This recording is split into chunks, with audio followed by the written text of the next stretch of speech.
I decided that we talk about the three main tools in spoon carving, which is an axe, a knife, and a hook knife. Let's just take this out of there. So, well, when I started off, I didn't have a fancy carving axe. I just had a random axe from my grandpa's garage that I eventually ended up putting a Scandi grind on. The Mora 106 can be bought from Amazon. And quite simple for like $50, and I still use that all the time. But there's also,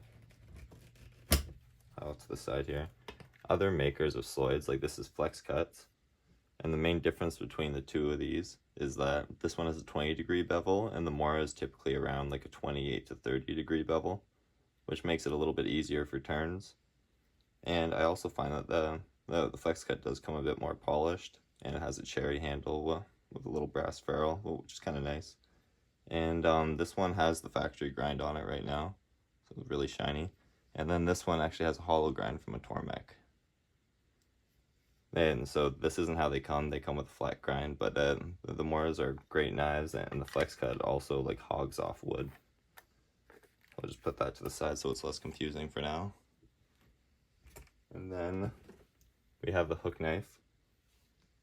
So I started off with a Mora 164. This one's a Robin Wood hook, or it's one of his old hooks, so it says Robin Wood on there instead of Wood Tools.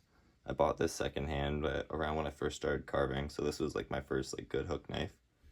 And he still makes them, and they're even better now. I've actually tried his recent ones, and that's what I would recommend you getting. You could get a Mora 164, which is around like $60, I think, or you could pay a little bit more, and I think they're around like $80, like from like Lee Valley and whatever other places he sells them. But Wood Tools Compound Curve, and it's made by Robin Wood, but they're great hook knives. And we'll also go over sharpening them in a later video as well.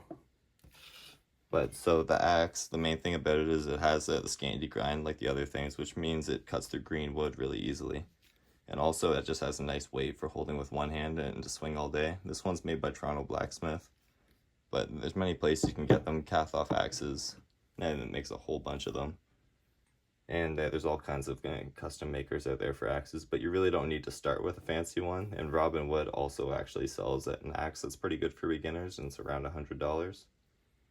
But so that's the main kit. You need an axe for making your spoon blanks, although if you want to at first, you can buy blanks from people. You need the sloyd knife for cutting basically like the outlines and to shape the spoon into the way you like it, and all the parts that aren't going to be hollow.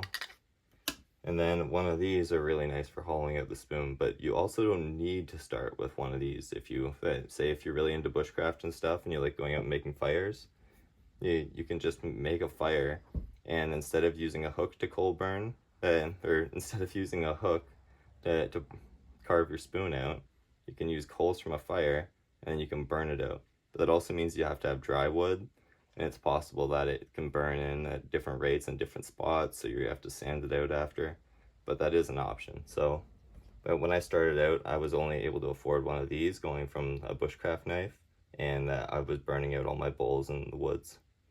And then eventually I got a hook knife, and then I didn't have to start going and making fires because I couldn't even have one in my backyard when I was in the city.